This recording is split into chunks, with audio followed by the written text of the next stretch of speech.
जय गुरुदेव। जय गुरुदेव।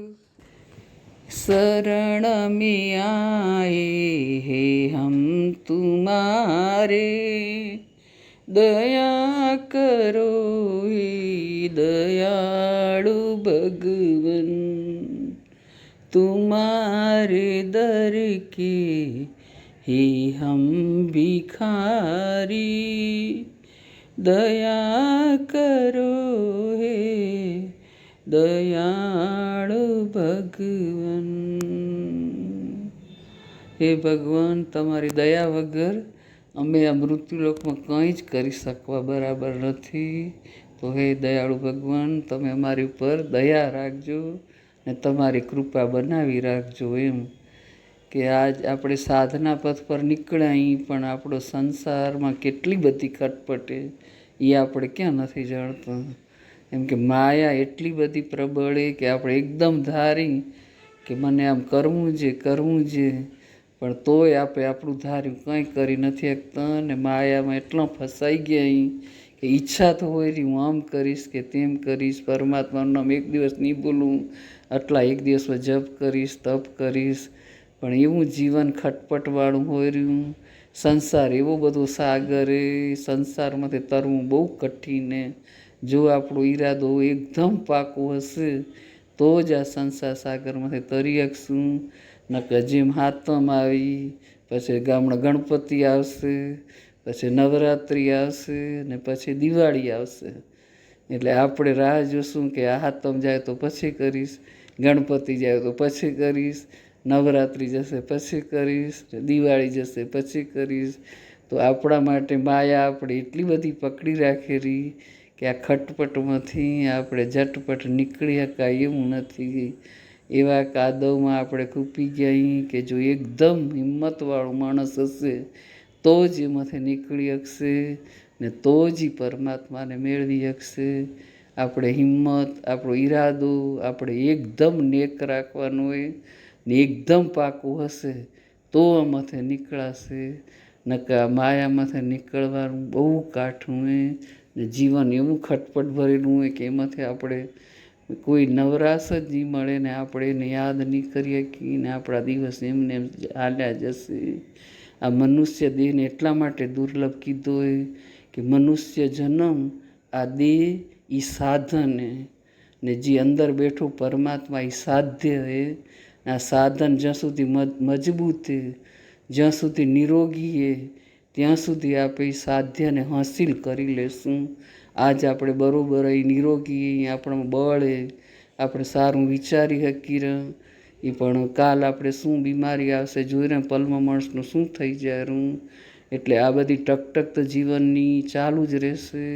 માયા એનો પ્રભાવ બતાવ્યા વગર નહીં રહે ને માયા એના પકડમાંથી આપણે જેમ તેમ નહીં છોડે।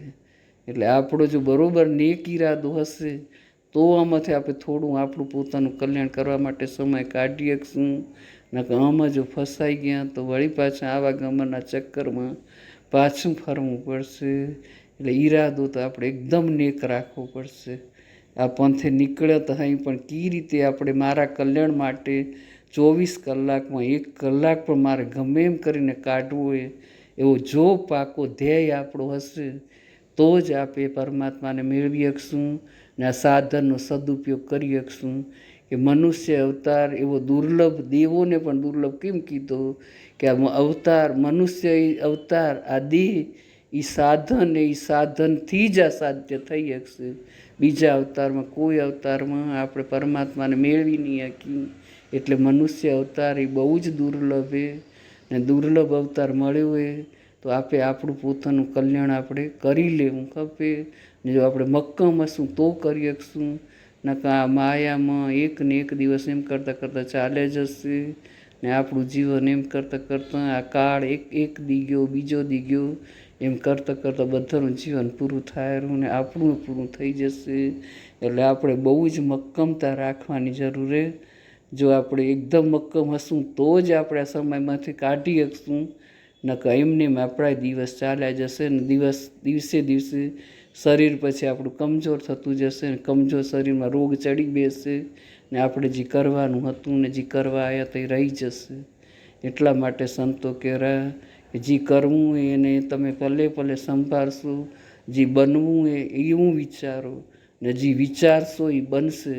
એટલે કેવા વિચાર કરવા એ આપણા હાથની વાત, એને આપણે શું બનવું હોય એ આપણે વિચારી લેવાનું. એટલે આપણે વિચારે એવા રાખવાના કે આપણે જે બનવું હોય, જેવું વિચારશું એમાં આપણે બની જશું.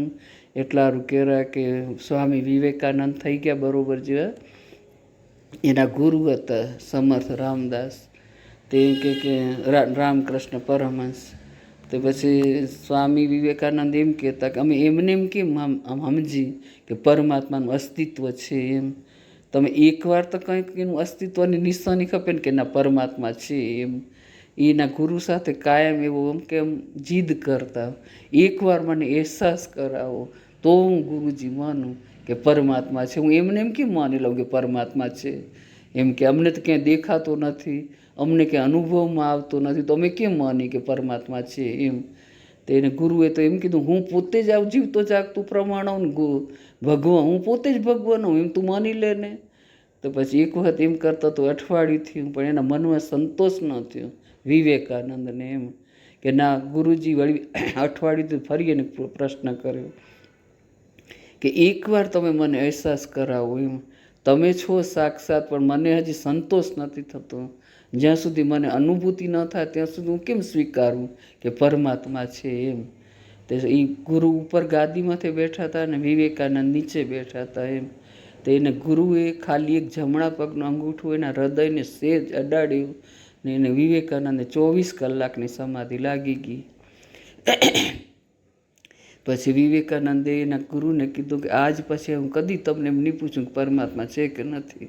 મને બધી અનુભૂતિ થઈ ગઈ કે ના ના ખરેખર પરમાત્મા છે એમ.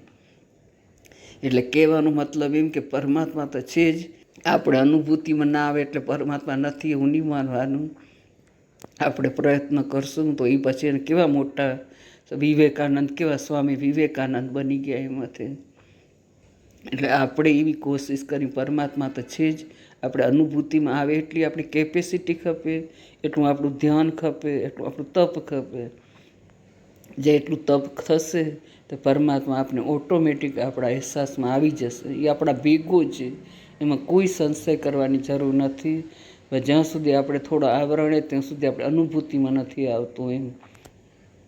પણ જઅહીં આપણું મન એવું મક્કમ બનાવી લેશું કે ના મારે પરમાત્માને હાંસિલ કરી જ લેવું હોય, ને આવો કળિયુગમાં ઉપરથી મૂકવું, આપણે ઘણું બધું સસ્તું પરમાત્માએ કરી દીધું હે કે અનંત જીવનો તારણ કરવા હે. તો આ જન્મને આપણે વ્યર્થ ન જવા દઈ ને એને કઈ રીતે આપણને સદુપયોગ કરી લેવો. એમાં સદુપયોગ કરવામાં તો આપણે એનું સ્મરણ કરવાનું હોય ને મનને નિષ્કપટ કરવાનું હોય. મનને કેમ કે શુદ્ધ કરવું હોય તો પરમાત્માના નામથી શુદ્ધ થશે. પરમાત્મામાં નામ એ એક યજ્ઞ સમાન, જપ એક યજ્ઞ એ. ને જપમાં કેમ કે લાકડામાં અગ્નિ એ, પણ જે રીતે સુસુપ્ત અવસ્થામાં તો લાકડામાં અગ્નિ આપણે દેખાય, જઈ આપણે સળગાવી તો કેવું સળગી જાય એમ. એ રીતે જપ એ એક અગ્નિ છે ને અગ્નિ આપણા અંદર આપણે જે આવરણે આપણું જે મળ પડ્યું હોય એને શુદ્ધ કરવાનું કામ એ જપ જ કરશે. જપમાં એટલી બધી અગ્નિ, એટલી બધી તાકાત કે જપ એ નાની સૂની વસ્તુ નથી. જપ એ યજ્ઞ બરાબર ને આપણી જપ જ કરવાના ને એમાં આપણે કંઈ બહુ એટલું કઠિન વસ્તુ એ નથી. પણ આપણે જપ જેમ બને એમ હરતે ફરતે કામ કરતે જો આપણે જપનું કર્યા રાખશું ને પોતાના માટે જ કરવું હે, તો આજે આપણે જે સાધન એ શરીરરૂપી સાધન એ દેહરૂપી સાધન એ સાધનથી આપણે આપણા સાધ્યને મેળવી શકશું એમ. એમ તો આપણે કહી રહ્યા કે હું આ સ્થૂળ નથી, સૂક્ષ્મ નથી, કારણ નથી, હું તો એક સચ્ચિદાનંદ સ્વરૂપ હું, આત્મા હું ને પરમાત્મા હું. પણ એ સાધન વગર એ સાધ્ય નહીં થાય. એટલે મનથી સમજવાનું કે સાધન બરાબર રહે ત્યાં સુધી આપણે સાધ્યની આપણે ઓળખાણ કરી લઈને એને મેળવી નહીં. જો ઈરાદો નેક હશે ને આપણો ધ્યેય સાચો હશે તો એક દિવસ જેમ જેમ બધા સંતોએ પરમાત્માને મેળવી ગયા, એને પોતાનું કલ્યાણ કરી લીધું, એમ એક દિવસ આપણે પોતે પણ આપણું કલ્યાણ કરી લેશું. પણ આપણે ઈરાદામાં આપણે એકદમ મક્કમ રહેવું પડશે. જો ઢીલા પૂચા થશું તો એ પરમાત્મા એમ જેમ તેમ મળે એમ નથી. આપણે ખાલી જપ કરવાનો ને મનની કપટથી દૂર રાખવાનું. એમ કે આપણે કેમ કામ ક્રોધ લોભ મોહ મત્સર એ બધી વસ્તુથી બચવાનું ને જપ કરવાનું જપ કરતા જઈ એમ કરતાં કરતાં મનુષ્ય અવતાર મળ્યો એને આપણે સફળ બનાવી લઈ ને આ સાધન મનુષ્યરૂપી મળીને તો એ સાધ્યને મેળવી લઈ ને પરમાત્માને પામી લઈ તો આ ફેરવો આપણો સફળ થશે. માં નવી નહીં કરવી પડે. આપણા ગુરુજી એમ કહેતા કે જે નામ તમે જેને નામ મેળવ્યું એને સબ મેળવ્યું ને જેને એકને જાણી લીધો તો એને સર્વ જાણી લીધું. એક પરમાત્માને આપણે જાણી લઈ પરમાત્માને મેળવી લઈ તો આ જન્મમાં આપણો જીવવું આપણું સફળ બની જશે ને આપણી સદગતિ આપણે પોતે જ કરી લેશું. આજ એમ કે આ જ સાધનથી ભક્તિ કે કેને કહેવાય કે આ ભક્તિ એનું જ નામ કે પોતાને આપણે પોતાને જાણી લેવાનું હોય. એને જે આપણે ક્રિયા કરી રહી એના માટે જે કર્મ કરી રહ એ જ ભક્તિ એમ કે આપણે આ સાધનથી આપણે સાધ્યને આપણે ઓળખી લઈ કે હું કોણ હું ક્યાંથી આવ્યો હોય ને મારે ક્યાં જવાનું હોય એ પ્રશ્નના જવાબ આપણે મળી જાય. બસ જય ગુરુદેવ.